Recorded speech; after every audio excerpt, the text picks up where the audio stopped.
Bismillahirrahmanirrahim. Assalamualaikum warahmatullahi wabarakatuh.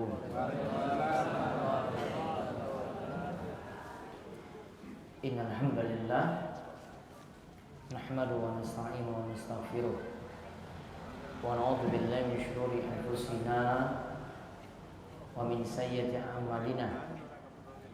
Man yahdihillahu fala mudilla lahu wa man yudlil fala hadiyalah. Wa asyhadu an la ilaha illallah wahdahu la syarikalah wa asyhadu anna Muhammadan abduhu wa rasuluh. Allahumma salli ala nabiyyina Muhammad wa ala alihi wa man tabi'ahum bi ihsan ila yaumiddin. Allahumma aslih lana dinana alladhi huwa ismatu amrina wa aslih lana dunyana allati fiha ma'ashuna wa aslih lana akhiratana allati fiha ma'aduna waj'alil hayata ziyadatan lana fi kulli khair waj'alil mauta rahatan lana min kulli syarr. Allahumma inna na'udzubika min zawali ni'matik wa tahawuli afiyatik wa fujaati niqmatik wa jami'i sakhatik. Puji syukur kita panjatkan pada Allah Subhanahu wa taala. Salawat dan salam mugi-mugi tercurah pada junjungan kita Nabi besar Nabi Agung Muhammad sallallahu alaihi wasallam, juga kepada para sahabat, para tabi'in, dan setiap orang yang mengikuti jejak mereka salafus saleh, orang-orang yang terbaik dari umat ini dengan baik hingga akhir zaman. Dan mugi-mugi kita menjadi pengikut Nabi sallallahu alaihi wasallam yang senantiasa berpegang teguh dengan ajaran beliau, mendapatkan syafaat dengan izin Allah, syafaat yang diberikan Nabi SAW pada hari kiamat kelak. Dan mungkin kita juga menikmati telaga Al-Kautsar yang penuh dengan berbagai macam kenikmatan, dan mungkin kita senantiasa diberikan keistiqomahan. Allahumma amin. Baik, di kesempatan malam hari ini kita selingi terlebih dahulu dengan satu pembahasan penting, dikarenakan sampai pertemuan ke-19 kita terus mempelajari masalah doa, dan perlu kiranya diterangkan mengenai bagaimana cara berdoa yang benar, sehingga doa-doa kita itu mudah diijabahi, dikabulkan oleh Allah Subhanahu wa taala. Di sini ada 7 catatan. Mungkin dengan mengetahui 7 catatan mengenai adab-adab doa ini, kita bisa berdoa dengan benar, berdoa sesuai dengan tuntunan, dan tidak membuat-buat cara-cara baru dalam berdoa. Dan mungkin doa-doa kita itu semakin mudah diijabahi oleh Allah Subhanahu wa taala. Baik, nantinya kita lihat ada 7 catatan di sini. Bisa dilihat catatan dari nomor setunggal sampai nomor itu. Nanti kita akan bahas satu persatu. Monggo Mas Rudi dibaca. 7 catatan mengenai adab doa. Catatan 1. Tidak boleh berkata, aku sudah berdoa lalu tidak terkabul. Dari Abu Hurairah radhiyallahu anhu, Nabi sallallahu alaihi wasallam bersabda, doa seorang hamba akan senantiasa dikabulkan selama dia berdoa bukan untuk keburukan atau memutus tali silaturahim, dan selama dia tidak tergesa-gesa dalam berdoa. Kemudian seseorang bertanya, ya Rasulullah, apa yang dimaksud tergesa-gesa dalam berdoa? Kemudian Rasulullah SAW menjawab, yaitu seseorang yang berkata, sungguh aku telah berdoa dan berdoa, namun tak juga aku melihat doaku dikabulkan. Lalu dia merasa jenuh dan meninggalkan doa tersebut. Lihat, catatan yang pertama, jangan sampai mengatakan saya sudah capek berdoa, sudah berulang kali saya panjatkan doa pada Allah, doa tadi tidak kunjung terkabul. Ada yang berdoa baru 1 minggu, Allah belum kabulkan doanya.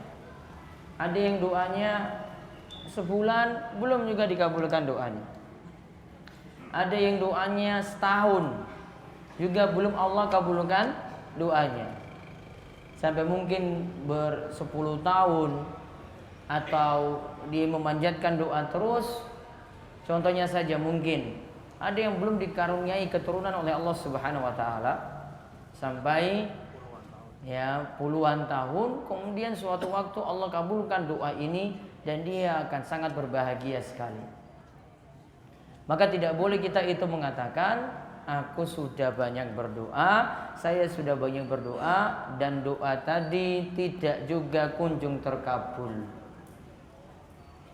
Contoh beberapa nabi yang doanya itu lama sekali terkabulnya. Contoh pertama, ini adalah doa saking Nabi Ibrahim.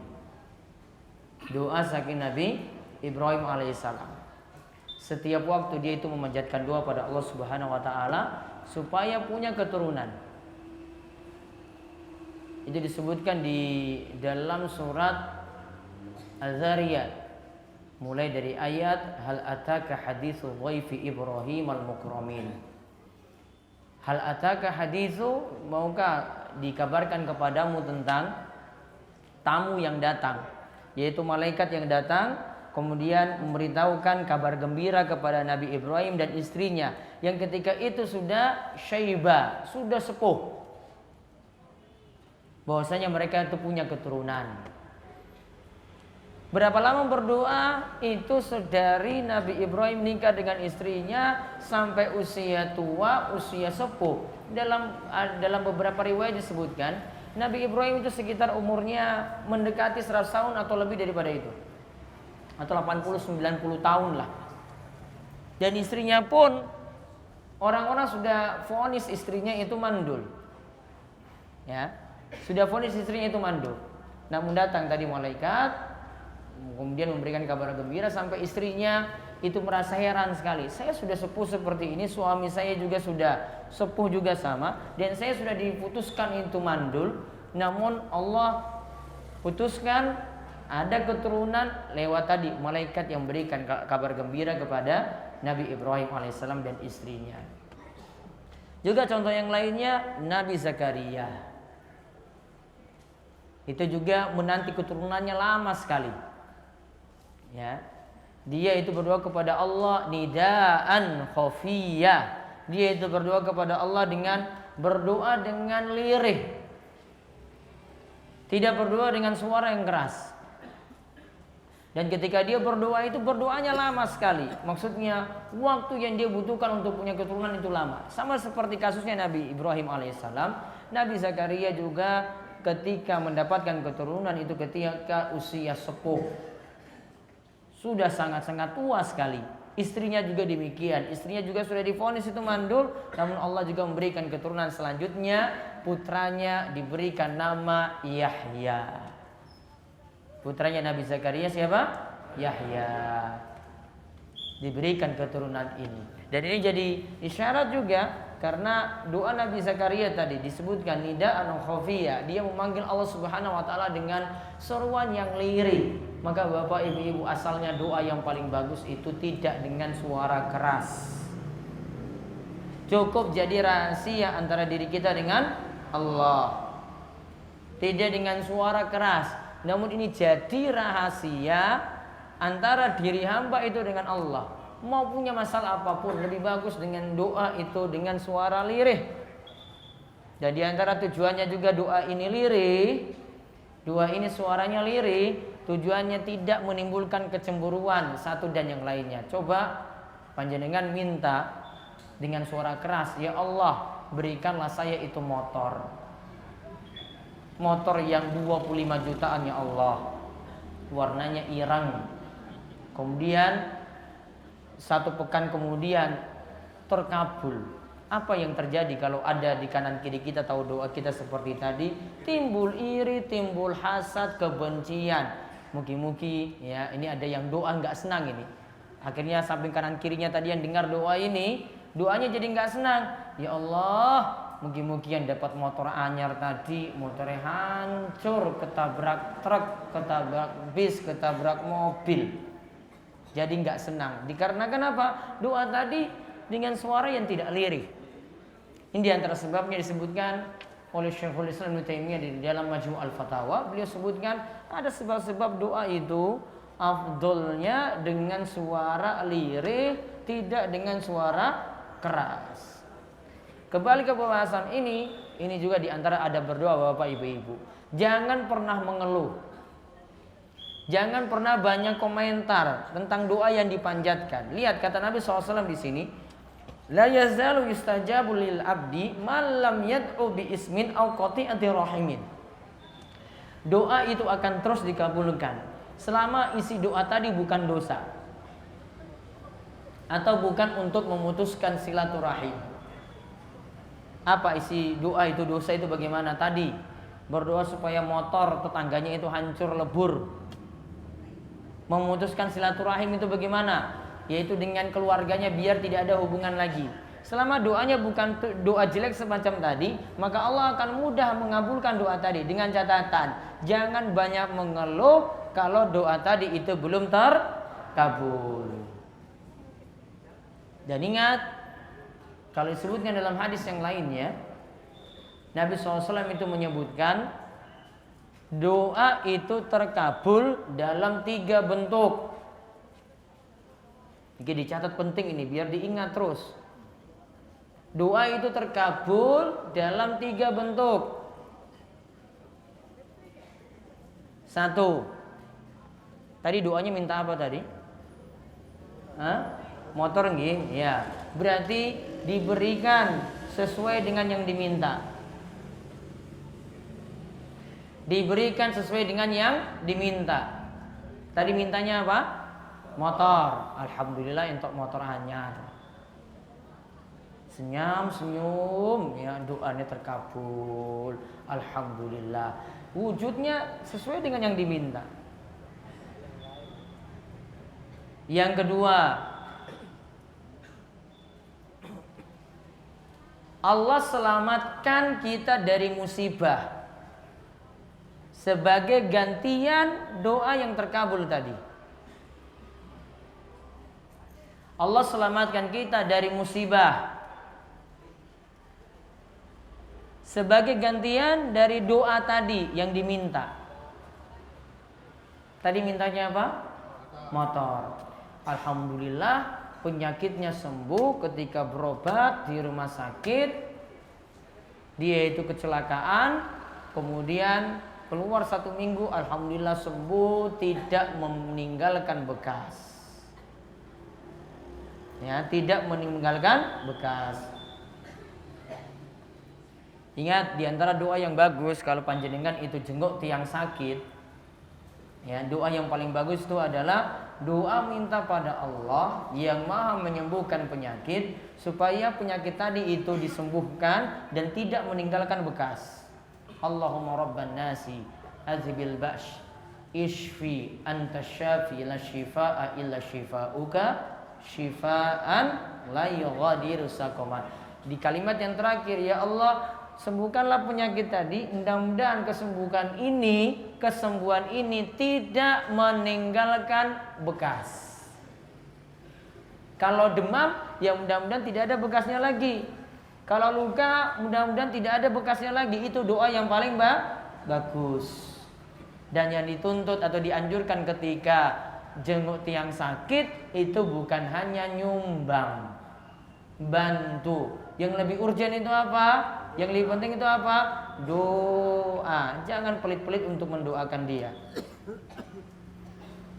Kalau kita itu doakan orang itu ketika dia sakit, Allah akan tolong kita ketika kita sakit pula. Ya, al jaza'u min jinsil amal. Kata para ulama, balasan sesuai dengan amalan kita. Kita rajin doakan orang lain saat sakit, Allah balas seperti itu pula. Maka bisa jadi kita tadi kembali ke doa tadi, penyakit kita itu ada, Allah angkat. Kita tadi itu minta motor, tidak diberi motor, namun disembuhkan dari penyakit. Kalau tadi motor 25 juta, untuk sembuh dari penyakit ini 100 juta. Alhamdulillah diperingan oleh Allah Subhanahu wa taala. Dengan uang yang seharusnya kita keluarkan untuk beli motor tadi, itu alhamdulillah penyakit itu sembuh. Ternyata mana yang lebih besar di sini? Kita diselamatkan dari musibah, diselamatkan dari penyakit tadi. Kita kadang nggak hitung-hitung seperti ini. Ternyata kita operasi dengan biaya yang ringan saja Allah berikan kemudahan. Ya, motor memang nggak dapat, namun ini lebih penting ini kita akhirnya bisa beribadah dengan baik. Daripada punya motor banyak pikiran. Pikirannya apa? Mikir servis, pajak, bensin, apa meneh? Belum lagi dirasani tonggone dewe. Ya, banyak yang komentarin yang nggak enak, iya kan? Iya. Namun kalau dia diselamatkan ini alhamdulillah dia bisa beribadah dengan baik. Mungkin kalau punya motor yang mahal tadi dia nggak bisa ibadah dengan baik. Mungkin lagi sholat pun pikirannya itu mikir motor terus. Betul napa mboten Pak? Betul. Allahu Akbar, wah ini kecolongan apa ora iki ya. Wingi tonggoku wis dikunci stange iki ilang. Ya. Ini dia sholat dalam masjid di Masjid Karangreje, pas di tengah kota seperti ini, mikir-mikir dia Allahu Akbar, waduh di luar tuh nggak ada yang jaga parkir, ini pasti hilang ini, nggak tenang. Namun coba dia tadi disembuhkan dari penyakit gimana? Tenang sekali dia syukuri alhamdulillah ya Allah, ini penyakit ini bisa terangkat. Berarti diselamatkan dari musibah. Kita ini nggak pernah hitung-hitung seperti ini. Mikirnya itu cuma dalam pikiran duit, duit dan duit, motor, motor dan motor.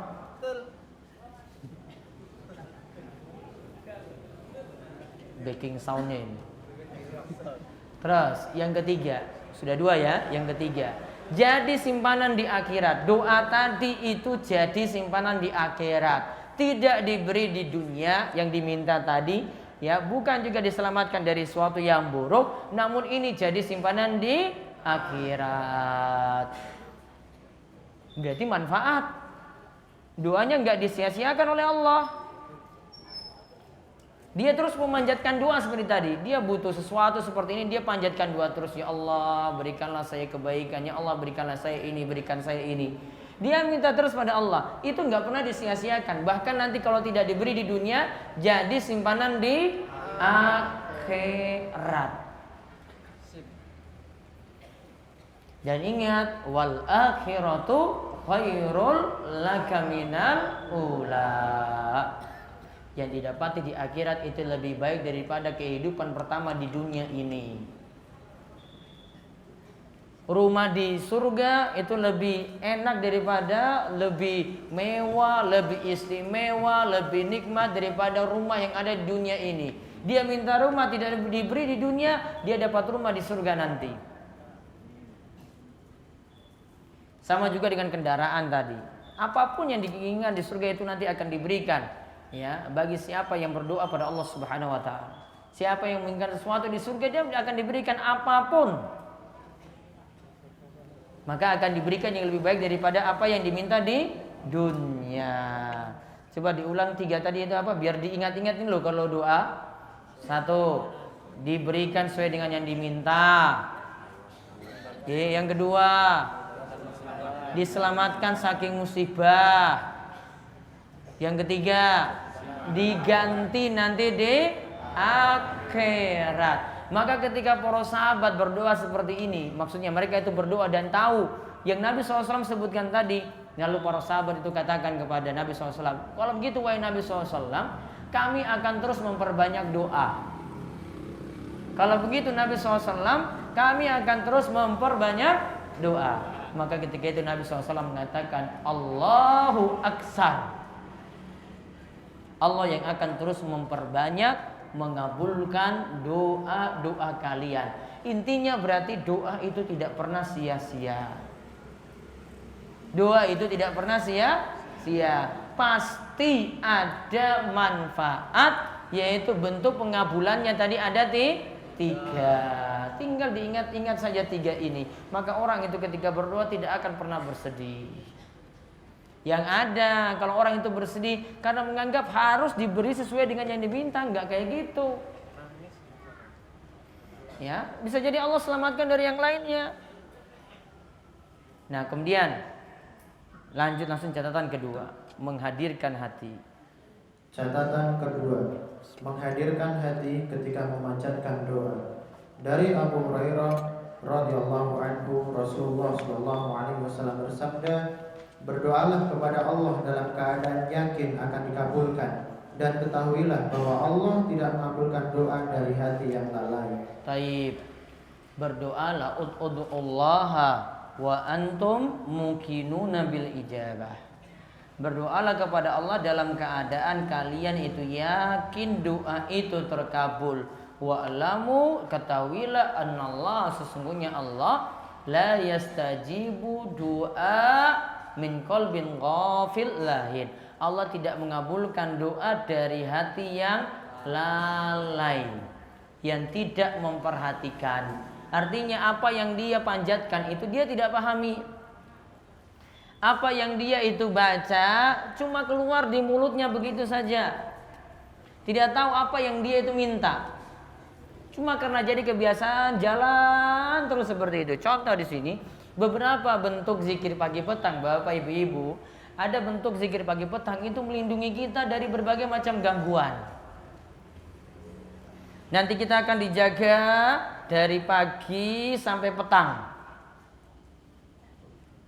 Juga kalau baca zikirnya itu pada petang, dijaga dari petang sampai pagi. Coba perhatikan ini. Kadang orang sudah baca zikir-zikir pagi tadi, masih ada yang dapat gangguan-gangguan. Disebutkan oleh di dalam salah satu buku tentang masalah zikir di sini, zikir pagi petang yang ditulis oleh Syekh Abdul Aziz At-Tarifi. Beliau itu mengatakan bahwasanya bisa jadi orang baca zikir semacam tadi, namun dikarenakan hatinya itu ghafil lahin, yaitu hatinya itu lalai, tidak konsen, tidak benar-benar meminta pada Allah, hatinya tidak hadir ketika itu, hatinya itu kemana-mana. Maka bacaan yang sebenarnya ampuh itu akhirnya tidak punya manfaat apa-apa. Dia tetap dapat gangguan-gangguan. Contoh misalnya bacaan Bismillahilladzi la yadurru ma'asmihi syai'un fil ardi wala fis sama' wa huwas sami'ul alim. Dibaca 3 kali setiap pagi kali petang.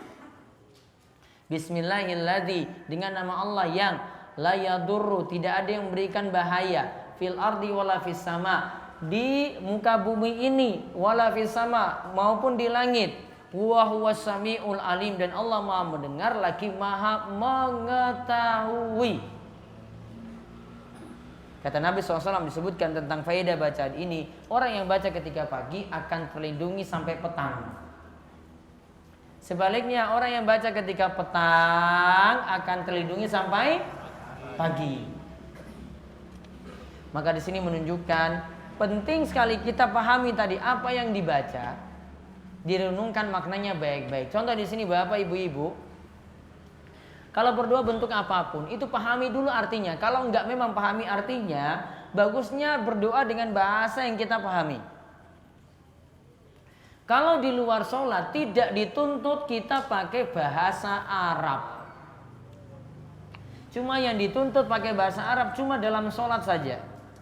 Seperti mau berdoa ketika sujud atau di akhir sholat sebelum salam. Itu bagusnya dengan bahasa Arab karena ini masih dalam ruang lingkup sholat. Namun kalau di luar sholat bahasanya bebas.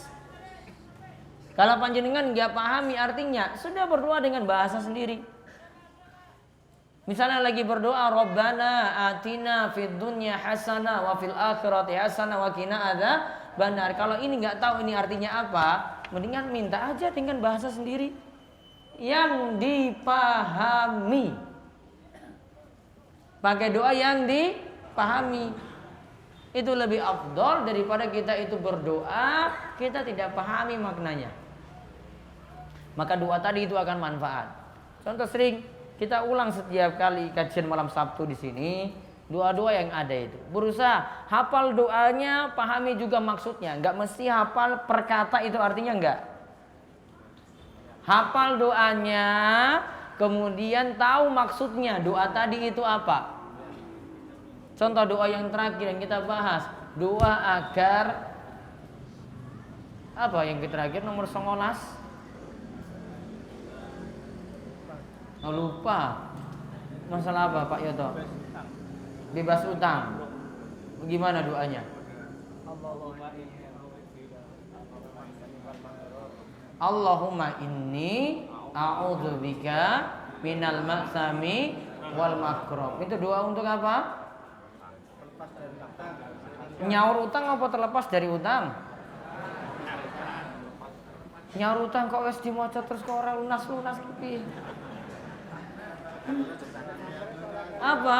Biar menghadapi utang yang berat itu Allah mudahkan. Biar tidak terjatuh dalam magrom, yaitu terlilit dalam utang. Allahumma inni a'udzubika minal ma'sami wal magrom. Ya Allah, aku minta perlindungan padamu dari dosa dan terlilit dalam utang. Ini pahami maksudnya, biar ketika panjatkan doa tadi Allahumma inni a'udzubika minal ma'sami wal magrom, doa itu hati kita hadir, tahu maksudnya itu apa, sehingga benar-benar memohon pada Allah untuk diangkat dari beban utang yang berat tadi. Nah, kemudian catatan yang ketiga. Catatan ketiga, menyanjung Allah lalu berdoa. Kita puji Allah dulu, nggak langsung ke dalam isi doa. Ya Allah, saya minta motor, nggak langsung kayak gitu. Kita itu kalau datang kepada Pak Lurah saja ya, mau minta sesuatu, puji-puji Pak Lurah dulu nggak? Ya, ada basa-basi dulu nggak? Iya. Apa langsung datang, Pak? Saya minta ini jalan di desa saya ini diperbaiki, gitu? Enggak. Paling dia kasih sesuatu dulu, gitu, muji-muji dulu. Wah, Pak Lurah, jenengan itu baik sekali. Tidak ada Pak Lurah yang sebaik jenengan. Jos pokoknya Pak Lurah. Iya kan? Puji-puji dulu. Maka Allah itu disanjung-sanjung dulu. Gimana bentuknya? Lihat dalam hadis dari Sa'ad bin Abi Waqqas. Dari Sa'ad bin Abi Waqqas radhiyallahu anhu, ia berkata, ada seorang Arab Badui menghadap Rasulullah sallallahu alaihi wasallam lantas berkata. Nah, ada seorang Arab Badui. Arab Badui itu Arab gunung. Biasanya pendidikannya rendah.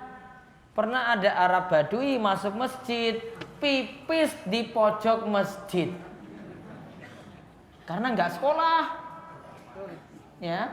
Orang sinau masuk masjid dikira tempat biasa, mojok di situ kemudian pipis. Bapak marah nggak kalau lihat kayak gitu?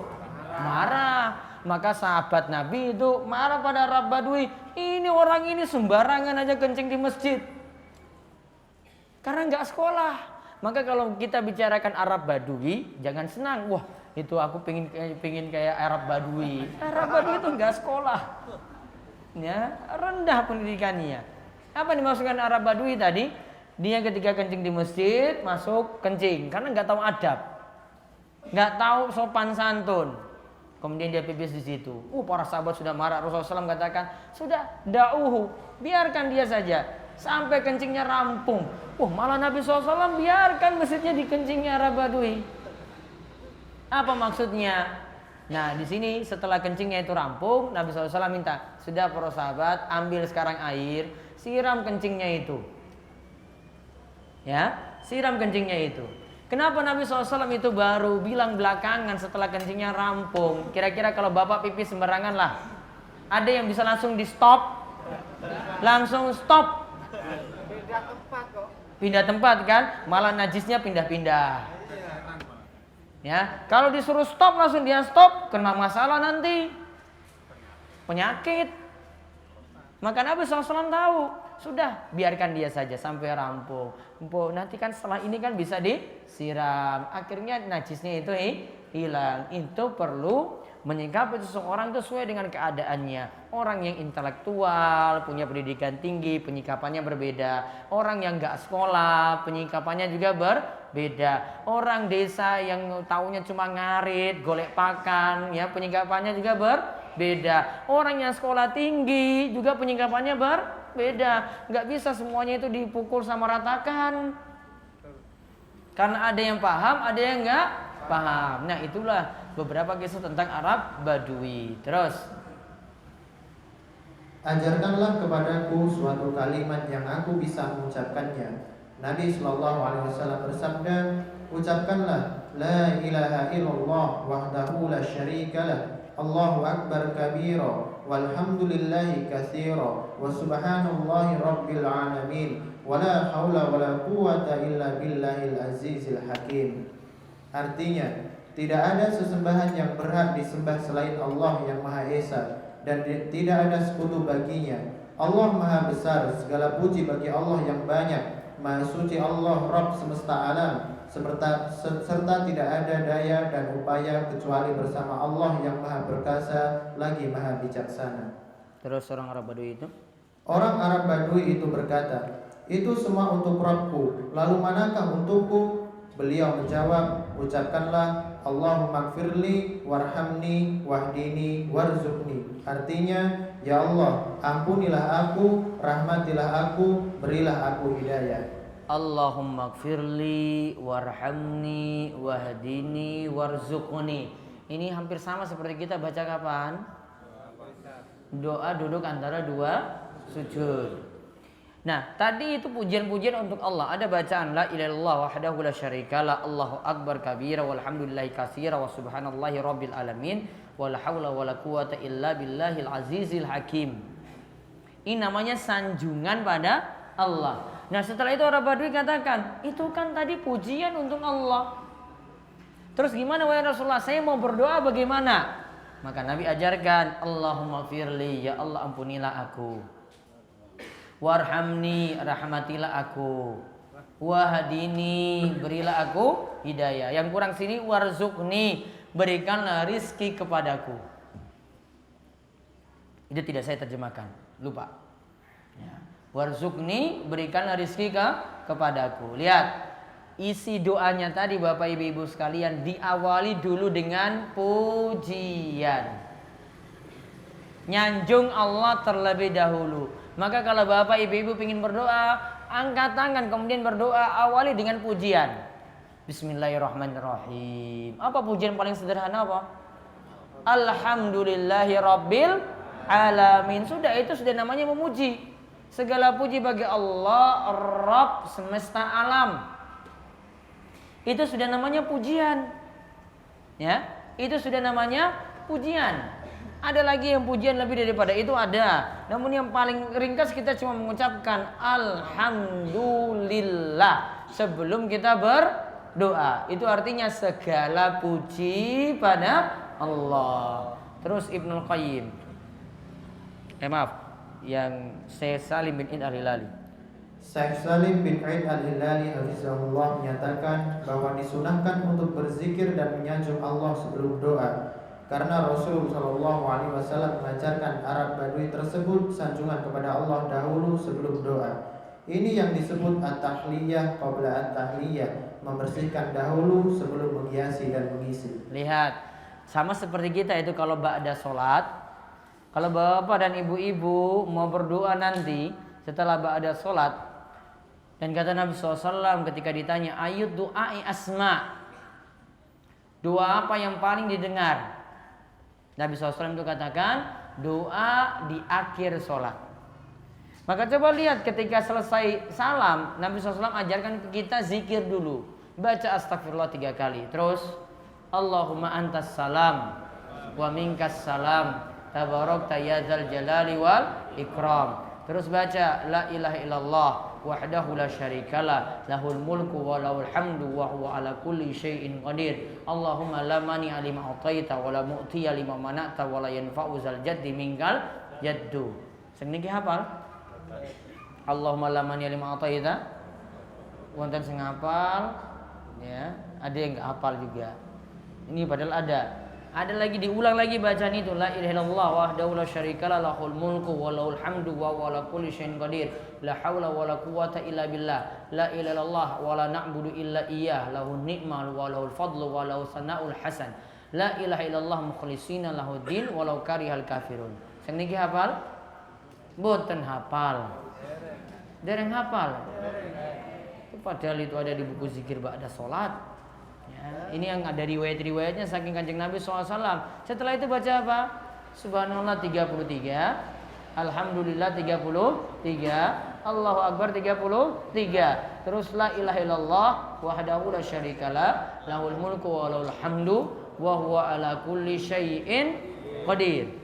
Terus baca ayat kursi, Al-Ikhlas, Al-Falaq, An-Nas. Setelah itu baru doa. Enggak doa langsung. Karena kita puji-puji Allah dulu, zikir dulu. Baru ditutup dengan doa. Itu namanya adab ketika mau berdoa. Allah disanjung-sanjung dulu, enggak dimintai langsung. Ya. Mudah-mudahan nanti zikir pada sholat nanti bisa dikasih gratis nanti insyaallah. Kemudian catatan yang keempat, setelah pujian pada Allah, sholawat. Catatan keempat, bersolawat kepada Nabi saat berdoa. Sholawat bagaimana Bapak Ibu-Ibu? Bacaan sholawat yang paling ringkas, Allahumma sholli ala Muhammad. Itu yang paling ringkas. Yang paling lengkap mana? Yang paling lengkap, paling afdol. Apa yang paling lengkap, yang paling afdol? Sama seperti kita baca saat tahiyat akhir. Allahumma sholli ala Muhammad wa ala ali Muhammad kama shallaita ala Ibrahim wa ala ali Ibrahim innaka Hamidum Majid. Allahumma barik ala Muhammad wa ala ali Muhammad kama barakta ala Ibrahim wa ala ali Ibrahim innaka Hamidum Majid. Ada yang ulangi innaka Hamidum Majidnya 2 kali, ada yang cuma 1 kali saja di akhir. Itu sholawat yang paling afdol, yang paling lengkap. Maka di sini dituntut ketika kita itu mau berdoa, setelah menyanjung Allah, kemudian sholawat dulu. Coba dibaca langsung, dilompat ke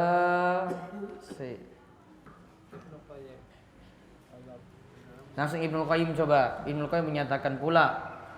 Ibnul Qayyim menyatakan bahwa ada tingkatan di bawah yang paling bawah.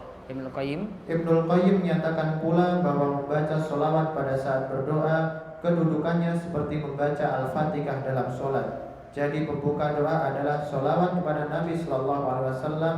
Untuk sholat pembukanya adalah dengan bersuci. Nah lihat, sholawat itu seperti pembuka dalam kita itu berdoa. Sebelum masuk dalam doa, sholawat dulu pada Nabi Sallallahu Alaihi Wasallam. Terus Ahmad bin Abu Al-Hawra pernah mendengar Abu Sulaiman Ad-Darani berkata, siapa yang ingin memanjatkan hajatnya kepada Allah, maka mulailah dengan bersolawat kepada Nabi Sallallahu Alaihi Wasallam. Lalu mintalah hajatnya. Kemudian tutuplah doa tersebut dengan solawat kepada Nabi Sallallahu Alaihi Wasallam, karena solawat kepada beliau akan membuat doa tersebut makbulah, mudah diterima. Baik, disuruh berarti solawat dibaca di awal dan dibaca di akhir. Awal dan akhir. Awal ketika muji Allah, terus solawat masuk dalam isi doa. Kemudian terakhir ditutup juga dengan solawat. Jadi pembukaannya solawat, penutupnya juga dengan solawat. Terus Umar pernah mengatakan, lompat lagi. Umar pernah mengatakan, sesungguhnya doa itu diam antara langit dan bumi, tidak naik ke atas hingga engkau bersolawat kepada Nabi Sallallahu Alaihi Wasallam. Baik, lihat, inna du'a mauquf. Doa itu tertahan antara langit dan bumi, tidak naik ke atas sampai hatta tusolliya ala nabiyika sallallahu alaihi wasallam, sampai engkau itu bersalawat pada Nabi sallallahu alaihi wasallam. Jadi ini tanda doa tadi itu biar mudah terkabul, bersalawatlah, membaca salawatlah pada Nabi sallallahu alaihi wasallam. Catatan yang kelima. Cara mengangkat tangan ketika berdoa. Cara mengangkat tangan saat berdoa. Kita lihat cara mengangkat tangan bagaimana saat kita berdoa. Ini juga adab dalam hadis.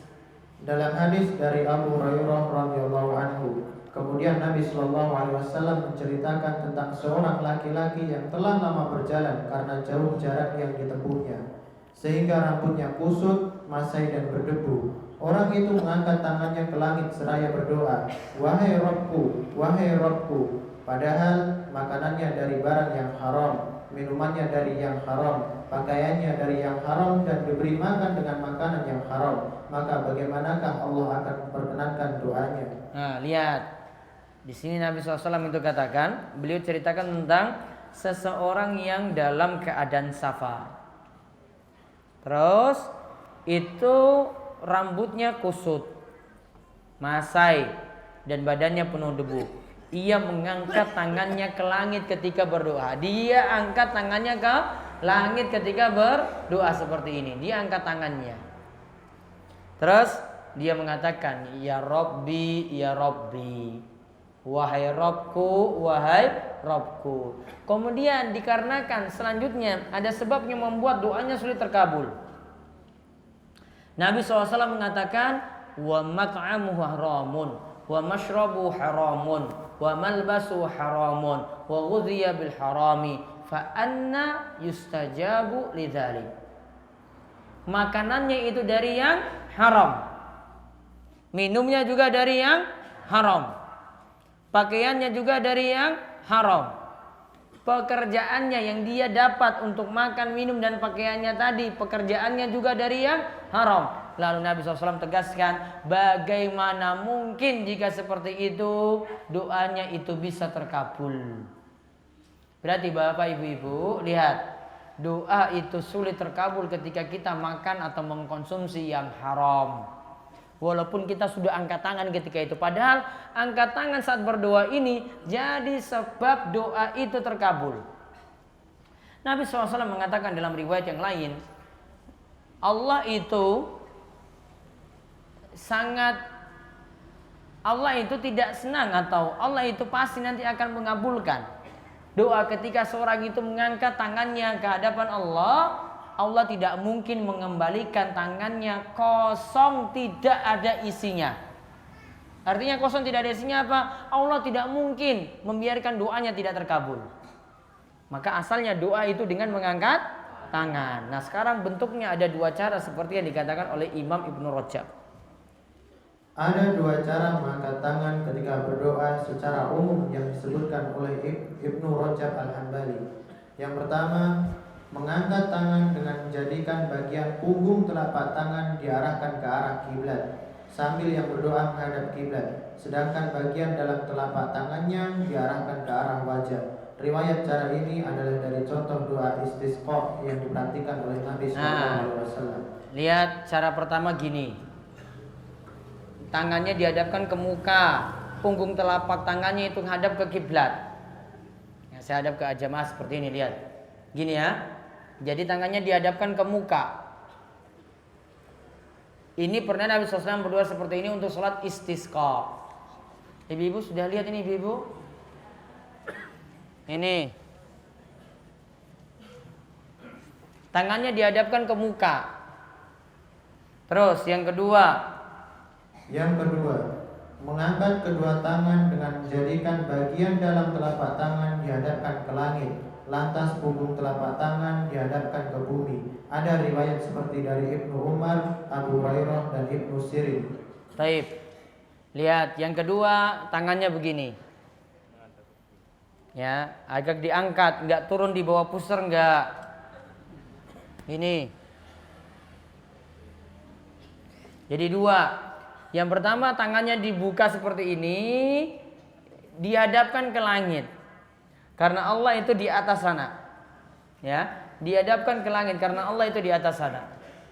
Yang kedua dihadapkan ke muka. Mana yang mau dipilih silahkan. Ya, mana yang dipilih silahkan. Ya, seperti ini cara berdoanya. Nanti ada doa bentuk yang lainnya lagi. Contoh, doa untuk sholat istisqa, doa minta hujan. Ya, doa minta hujan itu nanti gini, dibuat terbalik malahan. Allahumma agisna, Allahumma agisna, Allahumma agisna. Ya Allah, turunkanlah hujan, turunkanlah hujan, turunkanlah hujan.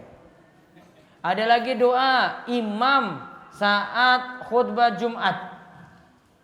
Tangannya cuma satu jari begini. Ya, dia berdoa begini. Allahumma ighfir lil muslimina wal muslimat wal mu'minina wal mu'minat al ahya'i minhum wal amwat innaka sami'un qaribun mujibud da'wah. Ini cuma Pak Imam saja yang berkhutbah. Ketika dia itu berdoa, diisyaratkan seperti dalam riwayat Nabi SAW berisyarat untuk doanya dengan satu jari seperti ini. Ya. Apakah imam mengatakan enggak? Nabi SAW isyarat seperti ini untuk imam yang sedang berkhutbah. Terus sudah angkat tangan, kemudian catatan ke-6. Catatan ke-6. Bentuk tawasul dalam doa. 1. Tawasul dengan menyeru nama dan sifat Allah seperti Ya Rabbi, Ya Hayyu, Ya Qayyum. 2. Tawasul dengan menyebut amalan yang soleh yang terbaik. 3. Tawasul dengan perantaraan doa orang soleh yang masih hidup. 1. Ini tawasul itu artinya menjadikan perantara antara diri kita dengan Allah. Bentuknya ada 3 yang sesuai dengan tuntunan. 1. Berdoa dengan Asmaul Husna dan sifat-sifat Allah yang mulia.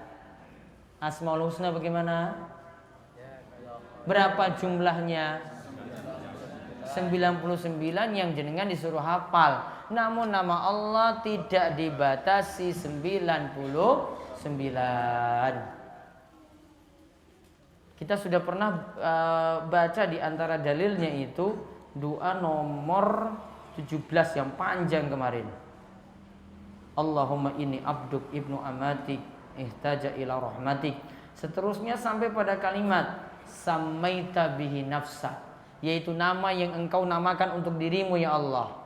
Au anzaltahu fi kitabik, atau nama yang engkau turunkan pada kitabmu. Au allamtahu ahadan min khalqik, atau yang engkau ajarkan kepada makhlukmu. Au ista'sarta fi bihi fi ilmil ghaibi indak, atau ada nama yang engkau sembunyikan dalam ilmu gaib. Berarti ada nama-nama Allah yang tidak diajarkan pada manusia.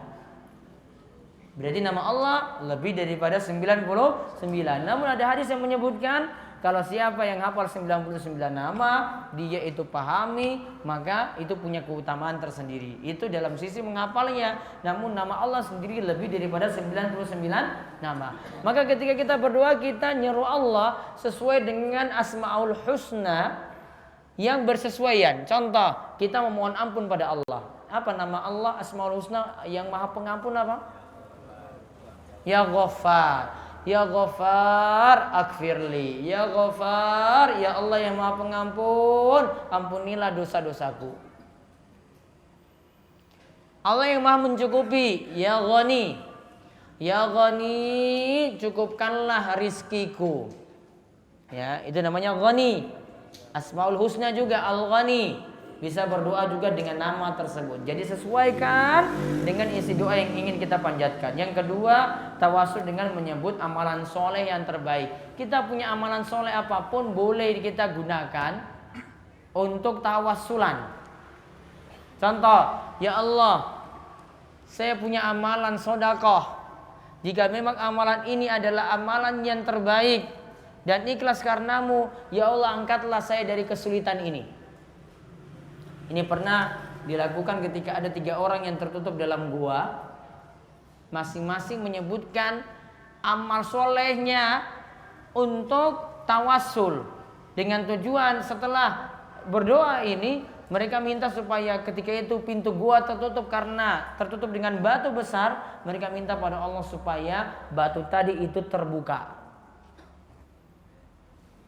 Mereka berdoa dengan tawasul menyebutkan amal soleh masing-masing. Orang pertama menyebutkan amal soleh berbakti pada orang tua. Orang yang kedua menyebutkan amal soleh selamat dari zina. Yang ketiga punya amal soleh baik pada pegawai-pegawainya. Maka karena amal soleh ini akhirnya goa tadi yang tertutup dengan batu itu Allah bukakan pintu goa tadi karena sebab doa dengan menyebut amal soleh ini. Yang ketiga, tawasul dengan perantaraan doa orang soleh, tiang soleh yang masih hidup, bukan yang sudah mati, cuma dengan yang masih hidup. Seperti Nabi Shallallahu Alaihi Wasallam itu ketika masih hidup, orang sahabat itu jadikan Nabi SAW sebagai tawasul supaya Nabi berdoa pada Allah supaya Allah itu menurunkan hujan. Jadi bukan doa mintanya pada Nabi, bukan. Namun doa minta pada Nabi, mintalah pada Allah supaya Allah menurunkan hujan. Namun ketika Nabi SAW meninggal dunia, para sahabat datangi paman Nabi SAW, tidak datang ke kubur Nabi. Menunjukkan bahwasanya tawasul dengan orang soleh yang masih hidup itu tidak dibolehkan untuk yang masih hidup, namun kalau yang sudah mati tidak dibolehkan. Tidak diperkenankan untuk tawasul dengan orang soleh yang sudah mati. Namun kalau yang masih hidup boleh. Bedakan ya, tawasul dengan orang soleh yang masih hidup boleh, dengan yang sudah mati tidak boleh. Terus catatan yang terakhir, adab-adab berdoa lainnya. Catatan ketujuh, adab-adab berdoa lainnya. Yang pertama, percaya kepada janji Allah bahwa doa itu terkabul. Nah, di antara adabnya yakin doa itu terkabul. Jangan keyakinannya 50-50, 50-50. Karena apa? Allah katakan dalam hadis qudsi, Ana inda dhonni abdi bi. Aku sesuai dengan sangkaan hambaku.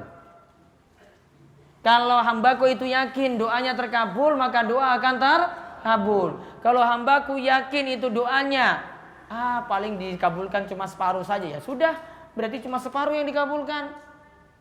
Jadi Allah sesuai dengan persangkaan hambanya.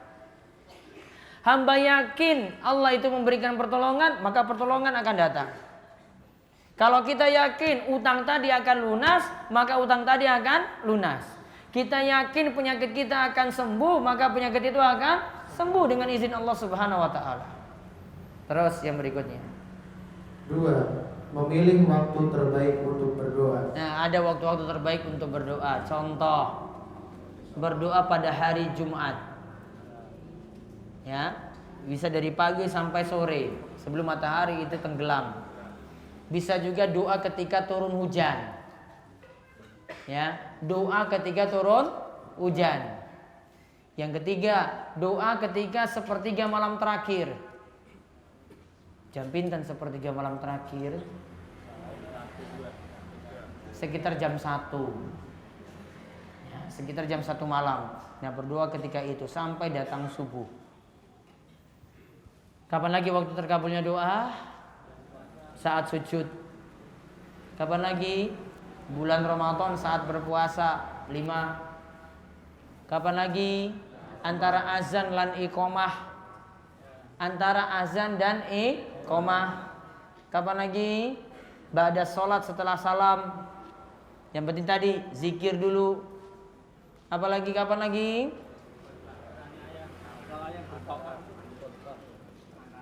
Antara dua khutbah.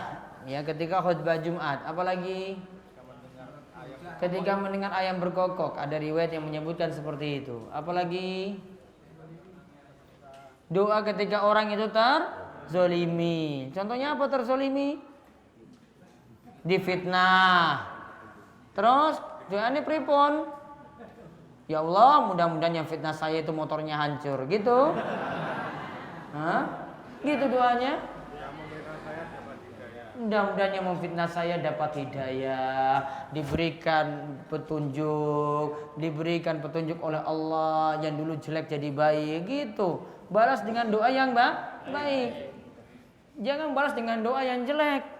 Ya, karena apa? Allah katakan la tastawil hasanatu wala sayyi'ah idfa billati hiya ahsan. Ya. Yang namanya kebaikan dan kejelekan memang enggak sama. Balaslah kejelekan itu dengan kebaikan. Jadi bukan jelek dibalas jelek, jelek dibalas jelek, nggak pernah akan rampung, malah nggak akan pernah selesai. Orang nggak mau senyum dengan kita, jangan balas nggak mau senyum juga. Orang diamkan kita, jangan balas juga dengan diamkan dia. Orang nggak pernah tegur sapa, balas dengan tegur sapa padanya. Ya, assalamualaikum. Sudah, kalau dia cuek saya sudah, yang penting saya sudah salam. Gitu. Balas kejelekan tadi dengan kebaikan. Terus yang ketiga, benar-benar merasa membutuhkan Allah. berdoa itu kita rasa butuh pada Allah. Jangan berdoa seperti orang sombong, gak mau merasa butuh pada Allah. Saya sudah cukup. Dengan saya usaha seperti ini pasti nanti dapat rezeki. Gak kayak gitu. Kita merasa butuh pada Allah. Kadang kita butuh doa itu sambil nangis-nangis, banyak-banyak mohon, ulang-ulang doa tadi. Nabi SAW itu kadang mengulangi doanya itu sampai 3 kali. Ya, Nabi SAW ulangi doanya, mengulangi doanya sampai 3 kali. Tanda Nabi SAW serius. Terus yang keempat, 4. Menghadap kiblat. menghadap kiblat. Ini juga dianjurkan. Yang kelima, Berdoa dalam keadaan suci. berdoa dalam keadaan suci. Berarti harus apa? Wudu. Ya, kalau junub berarti mandi. Terus yang keenam, Mengangkat tangan saat berdoa. mengangkat tangan saat berdoa. Tadi sudah jelaskan. 7. 7. Dahului dengan taubat dan istighfar. Dahului dengan tobat dan istighfar. Terus Seperti doa Nabi Yunus yang mengakui kezalimannya terlebih dahulu. La ilaha illa anta subhanaka inni kuntu minadz zalimin. Artinya, tidak ada sesembahan yang berhak disembah kecuali Engkau. Maha suci Engkau, sesungguhnya aku termasuk orang yang berbuat aniaya. la ilaha illa anta subhanaka inni kuntu minadz zalimin. Sebelum masuk doa, awali dengan ini dulu. Dengan bacaan yang dibaca oleh Nabi Yunus alaihissalam. Ini sudah pernah kita bahas sebelumnya. Coba baca serengan. La ilaha illa anta. La ilaha illa anta. Subhanaka inni kuntu minadz zalimin. Terus yang ke-8. 8. Meminta dengan penuh pengharapan yang besar dan rasa takut. Harap besar doanya terkabul, takut doanya itu bermasalah. Ya, takut doanya tidak terkabul. Antara dua ini, harapan dan rasa takut. Terus yang ke-9. 9. Bertawasul dengan nama dan sifat Allah. Tadi sudah sebutkan bertawasul dengan nama dan sifat Allah. Ke-10.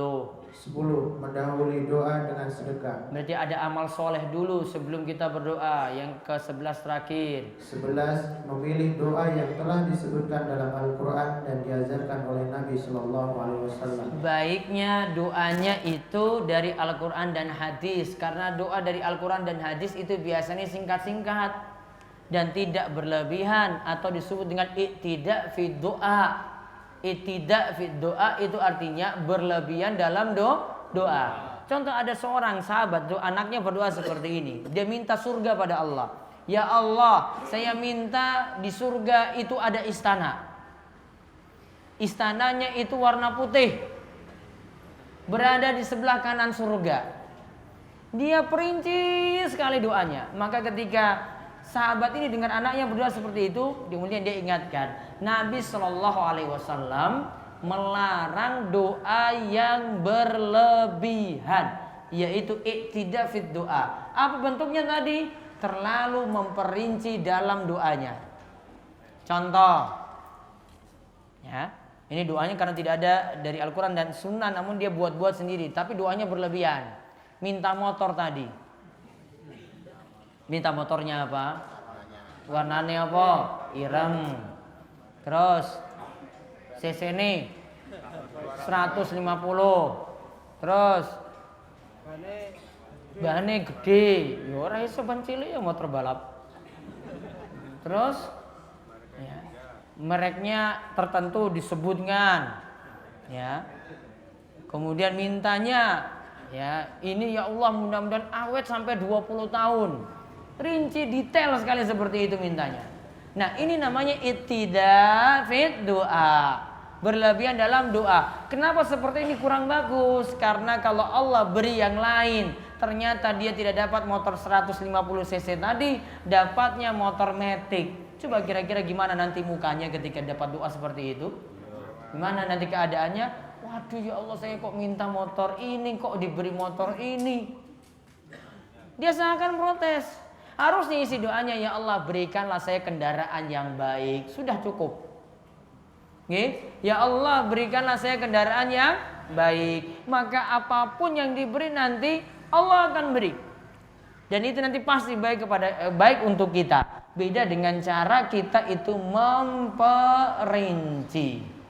Wallahu a'lam bishawab. Mugi-mugi dengan mengetahui adab-adab tadi kita bisa memperbaiki doa-doa kita, dan mudah-mudahan Allah mengabulkan setiap doa-doa yang ada. Monggo di antara Bapak Ibu masih ada waktu 10 menit untuk bertanya. Wonten mic atau lewat tulisan monggo silakan. Bapak wonten 1, 2. Ya, ibu-ibu wonten. Assalamualaikum warahmatullahi wabarakatuh. Waalaikumsalam warahmatullahi wabarakatuh. Pak Ustadz, Ya. kami akan bertanya yang pertama, tidak yang dikenakan pada malam hari. Boleh Pak Ustadz? Boleh. Boleh. Boleh Bu, monggo. Masyarakat kita ataupun lingkungan bahkan negara kita ini menginginkan masyarakat yang baribatun walaupun tentu saja. Tetapi dengan adanya isu-isu yang sekarang baru marak, yaitu tentang LGBT yang banyak dukungan pihak lain walaupun Islam mengharapkan, itu bagaimana Pak Ustadz mohon dijelaskan, apakah itu tidak mengganggu tentang baribatun walaupun. Baik. Yang kedua kalinya tentang doa, seputar doa tadi. Kami pernah mendapat penjelasan tentang doa itu, ada yang berdoa itu tidak mengangkat tangan. Iya, kapan itu Bu? Jadi tangannya cuma di atas lutut itu. Kemudian kami berdoa, tadi dijelaskan bahwa sebelum kita berdoa itu harus lebih bagus menyanjung Allah dulu. Contohnya itu apa Pak Ustadz? Kalau kami mulai dengan alhamdulillahirabbil alamin, dan dan lain sebagainya, itu apakah termasuk menyanjung? Itu sudah menyanjung. Oh ya, terima kasih.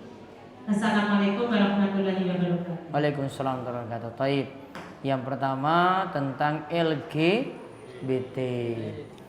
LGBT itu sudah ditentang dari ajaran Islam, mulai dari ajaran yang sederhana. Contoh ajaran yang sederhana, Nabi SAW itu melarang sesama laki-laki satu selimut. Sesama laki-laki satu selimut. Kira-kira ada sesuatu enggak kalau satu selimut? Bisa jadi ada perasaan. Itu saja sudah dicegah. Nabi SAW melarang lagi laki-laki melihat aurat sesama laki-laki, perempuan melihat aurat sesama perempuan. Yang sejenis pun dijaga aturannya dalam hal melihat aurat. Apalagi yang lebih daripada itu, sampai membolehkan untuk hubungan apa? LGBT apa? Lesbian, gay, bisex, transgender. Ini transgender atau trans apa ini? Trans apa? Hah? Bukan, ini bukan transseksual, trans apa ini? Saya kok sampai lupa ini gara-gara lama nggak bahas. Saya bahas ini capek sekali kalau saya bahas ini. Karena ini sudah bahas lama kok masih muncul lagi. Ini sudah saya bahas lama sekali. Saya kira itu sudah selesai. Ternyata masih didengungkan lagi oleh orang-orang yang nggak benar. LGBT.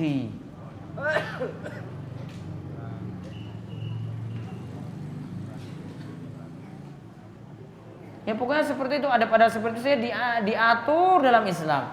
Apalagi mau untuk sesama jenis punya hubungan khusus, nggak ada. Kalau ada yang mengatakan bahwasanya, nah itu kan berarti kita nih LGBT, lesbian, gay, biseksual, transgender. Ya, ada yang mengatakan bahwasanya mungkin ada yang punya cara hubungan seks yang berbeda dengan kita yang heteroseks, artinya dengan lawan jenis. Jawabannya itu bukan normal, karena normalnya itu adalah dengan lawan jenis. Coba lihat ketika kaum Lut waktu itu kaum Lut datang. Lihat Nabi siapa yang hidup? Nabi Lut. Nabi Lut tuh punya tamu. Mereka malah lirik-lirik tamunya tadi yang sesama jenis.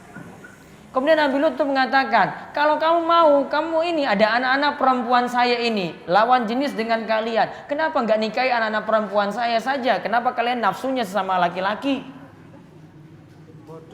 Ya.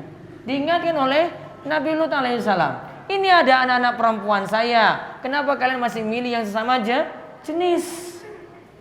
Karena nggak normal. Maka ditawarkan seperti itu. Jadi kalau ada yang mengatakan bahwasanya ini sesuatu yang kita itu bebaskan, itu nggak benar. Itu bukan dibebaskan, itu malah dicegah. Sebab-sebabnya macam-macam sekali loh ini. Kadang karena pergaulan. Awalnya dia tidak jadi gay, cuma gara-gara pergaulan saja. Ya, laki-laki ini suka dengan dia, kemudian dia tertarik, akhirnya dia bangun gaya hidup seperti itu. Kemudian ini lepas dari itu, ketemu lagi dengan orang lain yang juga satu tipe dengan dia, kemudian bangun lagi LGBT seperti itu. Jadi ini penyakit, bukan dibiarkan, dan keturunan kita itu bisa hancur gara-gara ini. Ya, gara-gara lesbian dan gay tadi. Wallahu a'lam bishawab. Mudah-mudahan yang mendukungnya itu dapat petunjuk dari Allah Subhanahu wa taala. Kemudian doa tadi ketika mengangkat tangan di atas lutut baiknya agak diangkat, karena kita saja kalau lihat orang yang ngemis, lihat orang yang ngemis itu nggak mungkin di bawah. Padahal kita kalau berdoa pada Allah, kita benar-benar meminta pada Allah Subhanahu wa taala. Jadi kalau berdoa makin diangkat itu makin bagus. Kemudian yang lainnya lewat mic tadi ada. Assalamualaikum warahmatullahi wabarakatuh. Waalaikumsalam warahmatullahi wabarakatuh. Saya mau bertanya tapi tidak sesuai. Iya, monggo Pak. Ketika saya sedang ingin membuka sebuah usaha. Usaha apa Pak? Modalnya itu terkendala dalam modal tersebut, Ustaz. Terkendala modal. Ya. Modalnya kenapa? Ya modalnya Kurang. Terus yo nambah. Setelah saya berpikir itu satu-satunya solusinya hanya utang modal itu, kira-kira gimana solusinya? Jenengan mau muter-muter saya Pak kayak gini. Saya nggak bolehkan, nggak usah muter-muter ke saya nggak bolehkan ya nggak bolehkan. Kenapa jenengan nggak bangun usaha pelan-pelan, nanti usahanya itu jalan, kemudian beralih. Coba lihat orang-orang punya warung dari kecil, itu berkembang itu jadi warung besar loh. Banyak sekali kayak begitu. Justru ketika dia itu minjam dari suatu lembaga yang bermasalah seperti yang jenengan tadi sebutkan dari lembaga riba, justru gara minjam itu karena nggak berkah malah hancurnya cepat. Waktu saya pernah mengundang warga Gunung Kidul untuk datang ke Sabtu Ari ketika datang ke DS. Tahu usahanya hancur itu gara-gara apa? Dia cerita sendiri, usaha saya itu hancur lebur, itu cuma gara-gara pinjam ke lembaga semacam itu.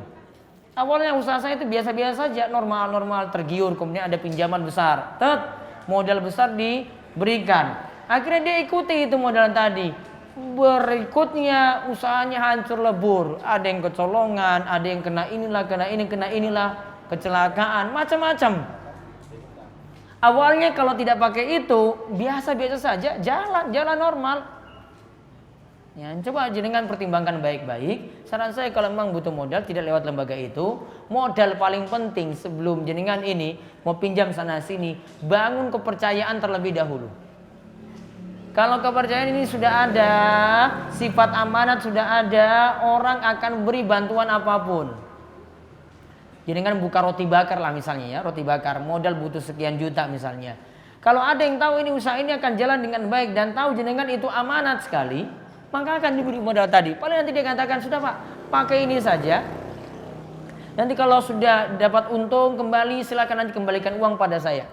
Pasti seperti itu nanti kalau dia lihat kita itu sangat-sangat amanat. Memang bisnis tergiurnya seperti itu. Maka saran saya, coba timbang-timbang ini baik-baik, banyak minta tolong pada Allah Subhanahu wa taala. Jangan tergiur dengan pinjaman-pinjaman seperti itu, bangun usaha pelan-pelan. Satu. Kemudian yang kedua, banyak minta tolong pada Allah. Mudah-mudahan dapat pemodal-pemodal yang di dalamnya itu tidak memberikan pinjaman riba. Ya, mudah-mudahan nanti Allah membukakan pintu rezeki yang banyak untuk kali itu. Baik. Assalamualaikum Pak Ustaz. Iya, terakhir ya lewat mic. Ya, monggo. Ya. Di antara waktu untuk berdoa tadi adalah sepertiga malam akhir. Iya, sepertiga malam terakhir, betul. Mengingat kita untuk siang harinya beraktivitas ataupun bekerja. Sementara durasi waktu yang dari jam 1 sampai menjelang fajar itu kan lama. Ya. Sehingga mungkin siangnya jadi ngantuk. Ya, terus Seandainya 1 jam sebelum fajar kita gunakan untuk sholat tahajud dan berdoa. Ya. Nah, itu sholat tahajudnya seperti Rasulullah sampai 11 rakaat baru berdoa, atau lebih baik tahajudnya sedikit banyak berdoanya gitu. baik. Bapak mampunya berapa rakaat? Ya misalkan 4 rakaat plus 3 witir gitu. Ya sudah gitu aja kalau begitu. Nah, terus yang pertanyaan juga, apakah tahajud langsung witir dulu atau tahajud doa baru witir gitu? Tahajud, witir, doa. Urutannya nggih? Tahajud, witir, doa. Witir itu penutup tahajud atau sholat malam. Setelah itu baru berdoa. Ya. Gitu urutannya. Baik, Pak. Nah, adapun tadi jenengan tanya, saya sholat tahajud berapa rakaat? Apakah 11? Nggak harus. Mampunya misalnya tahajud kali rakaat 2, witirnya 3 rakaat, totalnya berarti berapa? 5. Sudah, jenengan jaga rutin ini terus, ajak terus tiap malam, lebih bagus daripada 11 langsung namun besok nggak bangun-bangun lagi. Ya, tadi milih 11 langsung nggih, saya 11 langsung, tuh malam ini mampu. Ya, sudah 11 langsung. Namun kita kalau lihat kemampuan mungkin cuma mampunya 3, 2 rakaat sholat tahajud, witir 1 rakaat. Kalau jenengan jaga 3 ini terus tiap malam, 3. Setahun kalau dikumpul itu lebih banyak daripada orang yang 11 rakaat namun jarang-jarang. Ya. Itu lebih bagus. Yang penting dijaga apa? Rutin. Yang dipentingkan itu rutinnya. Kalau memang kita dalam keadaan capek sekali untuk itu, kita sudah punya rutinitas. Maka rutinitas ini akan tetap dicatat oleh Allah Subhanahu wa taala, karena ketika seorang itu sakit, capek, maka akan dicatat amalan seperti ketika dia sehat, dia melakukannya dalam keadaan rutin. Jadi kuncinya ini pada keadaan rutinnya tadi. Jadi jaga rutin amalan. Kita nggak dipaksakan banyak untuk sholat malam, yang penting dijaga dijaga rutin. Sampun nggih, Pak? Terus yang berikutnya lewat kertas. Bagaimana sikap saya apabila salah satu makmum di belakang saya ketika sholat bacaannya terdengar sampai barisan 3 orang ke samping? Apakah saya harus menghindar setiap kali mau berdekatan ketika sholat atau gimana? Yang jelas Nabi SAW mengatakan seperti ini, Ayyuhan nas kullukum yunaji rabbahu fala yajhar ba'dukum ala ba'din fil qira'ah. Wahai sekalian manusia, kalian itu masing-masing saat sholat misalnya, ini baca Quran, masing-masing itu bermunajat pada Allah, berdialog dengan Allah. Maka masing-masing kalian itu jangan ganggu yang lainnya dengan bacaan. Jangan ganggu yang lainnya dengan bacaan. Maka misalnya kita lagi baca surat ini misalnya sholat maghrib, sholat zuhur ngasar, nggih, zuhur kalih ngasar. Kita lagi baca surat, minimal bacaan kita dengar sendiri. Tidak ganggu 2 orang, 3 orang setelah kita. Kalau ganggu maka akan terkena hadis tadi. Nabi SAW perintahkan jangan sampai bacaan tadi itu ganggu orang lain. Bagaimana seandainya kita berzikir tapi tidak lengkap, seperti yang Ustadz sebutkan tadi, tidak rinci secara panjang, karena keadaan kita mungkin pas kita bekerja terbatas waktu. Bolehkah dan terkabulkah terkabulkankah doa kita? Apakah terkabul doa kita? Kalau memang keadaannya sulit sekali untuk baca zikir sempurna, maka ada dua kiat di sini. Yang pertama, ada beberapa bacaan yang bisa diringkas. Contoh, kita baca subhanallah tadi berapa kali? 33 kali. Alhamdulillah 33. Allahu Akbar 33. Di dalam satu riwayat disebut boleh baca juga subhanallah 10, alhamdulillah 10, Allahu Akbar 10. Berarti ada solusi, kita pilih yang ringan. Kalau dalam zikir pagi petang itu ada la ilallah wahdahu la syarikalah, lahul mulku wa lahul hamdu wa huwa ala kulli syai'in qadir. Ada satu hari diperintah 100 kali baca. Namun ada penggantinya, dibaca boleh 10 kali. Berarti kalau saya lagi punya banyak waktu, saya baca la ilallah seterusnya tadi, bacanya 100 kali. Namun kalau super sibuk, dibaca cuma 10 kali, boleh.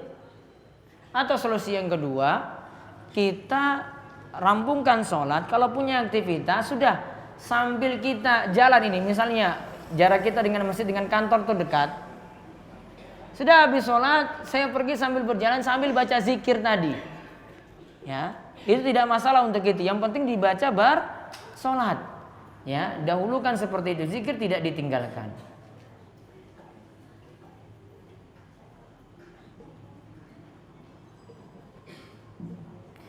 Begini Ustadz, apa benar foto yang kita gunakan untuk di Facebook, WhatsApp itu akan membuat kita selalu berdosa meski kita sholat, puasa dan sebagainya, karena foto tersebut bisa dilihat jutaan laki-laki?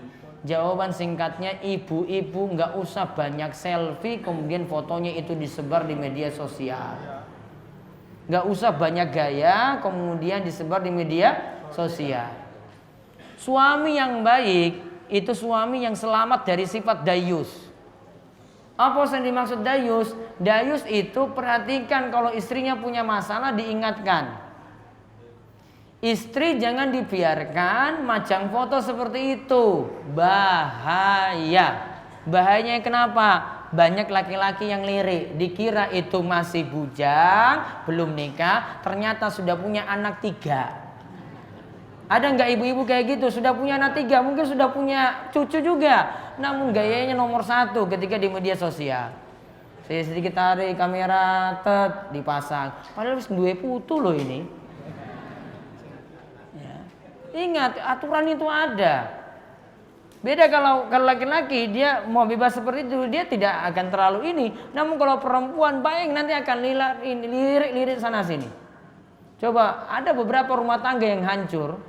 Rumah tangga yang hancur cuma gara-gara tampilan seperti ini saja di media sosial, di Facebook, di WhatsApp dan seterusnya. Jadi ditimbang-timbang Bu untuk itu.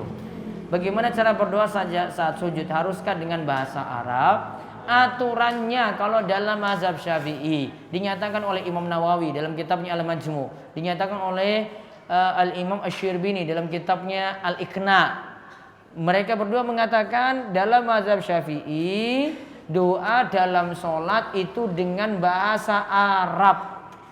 Kalau kita mampu baca tulisan Arab, hafal tulisan Arab, maka tetap dengan bahasa Arab. Tidak boleh baca terjemahan atau bahasa yang kita buat. Apakah hanya boleh berdoa di sujud terakhir sebelum salam? Doa ketika sujud terakhir itu tidak ada dalilnya. Sehingga doa itu berlaku di setiap kali sujud. Karena hadis yang mengatakan tempat yang paling dekat seorang hamba dengan Allah yaitu ketika dia sujud. Maka perbanyaklah doa ketika itu. Maka doa yang dimaksud di setiap sujud, bukan hanya di sujud yang terakhir. Apa saja bentuk tawasul yang diharamkan selain bertawasul dengan orang soleh yang sudah meninggal dunia? Contoh yang diharamkan lagi, bertawasul dengan jah. Jah itu kedudukan Nabi SAW. Jadi kita berdoa, ya Allah dengan kedudukan Nabimu kabulkanlah doa-doaku ini. Tidak boleh. Ya, ini doa yang dikatakan oleh para ulama doa yang tidak ada tuntunan. Apabila berdoa atau berzikir dengan bahasa Arab tapi tidak paham maknanya, apakah bisa mendapatkan pahala? Kalau berdoa usahakan untuk paham bahasa Arab. Namun kalau ini dimaksud dengan zikir Zikir tanpa kita itu baca tanpa paham artinya pun, kita cuma baca subhanallah, alhamdulillah, Allahu Akbar, kita nggak paham artinya pun dapat pahala. Lebih paham lagi, pahalanya lebih banyak. Bagaimana hukumnya berdoa secara rutin sehabis sholat fardu dengan mengangkat kedua tangan? Tidak masuk bid'ah, tetap masih diperbolehkan. Bahkan ini pendapat dari jumhur ulama. Jumhur ulama atau kebanyakan ulama menganggap boleh berdoa ba'da sholat. Dalilnya apa?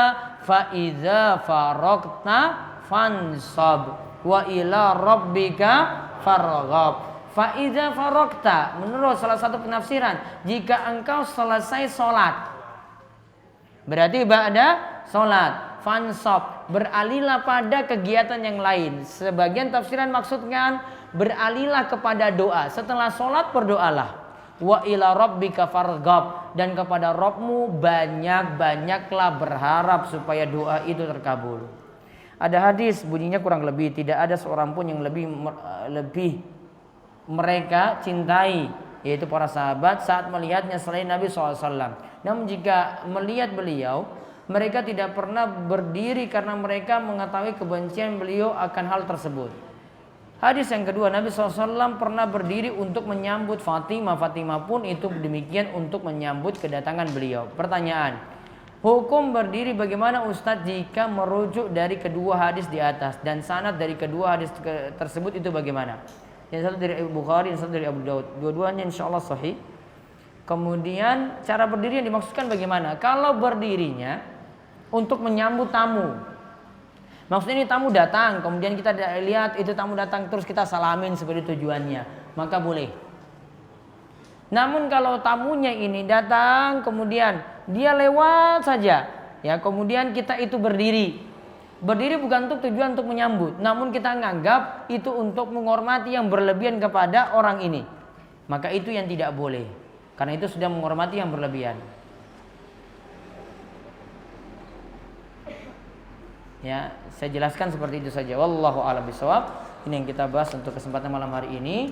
Pengumuman yang terakhir untuk pengawasan pekan depan libur dulu, ya karena saya ada urusan tanggal 1 sampai tanggal 9 Januari, ya. Kemudian untuk pengawasan hari Ahad nanti ada di 3 tempat, ya.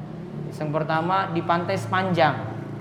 Bagi yang ingin ikut, dari panitia pengajian Ahad pagi Tanjung Sari Tepus ini menyatakan nanti masuknya bisa bebas biaya, dengan catatan di kendaraannya kalau bawa jamaah di situ ditulis pengajian Ahad pagi di Pantai Sepanjang. Nah, jamaah pengajian Ahad pagi di Pantai Sepanjang, ya ditulis seperti itu. Kalau enggak nanti kena bayar, bayarnya hitung orang lagi, ya kan? Ya. Kemudian itu pengajiannya jam 6:30, ya sampai jam 8 insyaallah. Terus yang kedua pengajian di Karangtengah di Masjid Al Amin Sidoarjo, ya jam 9 sampai selesai. Kemudian malamnya itu pas malam tahun baru, pas Ahad besok Ahad Kliwon, ya malamnya malam Senin itu pengawasan di Ponjong, Balai Desa Ponjong, insyaallah bareng Isya jam 7:30 sampai jam 9 malam, sama seperti jam ini, ya monggo silakan yang ingin hadir, yang mungkin bisa meraih ilmu yang bermanfaat di 3 tempat tadi, Pantai Sepanjang, Karangtengah, dan di Ponjong insyaallah. Demikian kita tutup. Mugi-mugi Bapak Ibu-ibu dipanjangkan umur, dijauhkan dari penyakit-penyakit yang memberatkan, terus diparingi sehat, terus juga diberikan keberkahan dalam rumah tangga, keberkahan rezeki, diangkat dari kesulitan utang dan diangkat dari kesulitan-kesulitan yang memberatkan, dan mugi-mugi kita terus istiqomah dan mati dalam keadaan husnul khotimah. Kita tutup kalian doa kafaratul majelis, monggo. Subhanakallahumma wa bihamdika asyhadu an la ilaha illa anta astaghfiruka wa atubu ilaik. Assalamualaikum warahmatullahi wabarakatuh.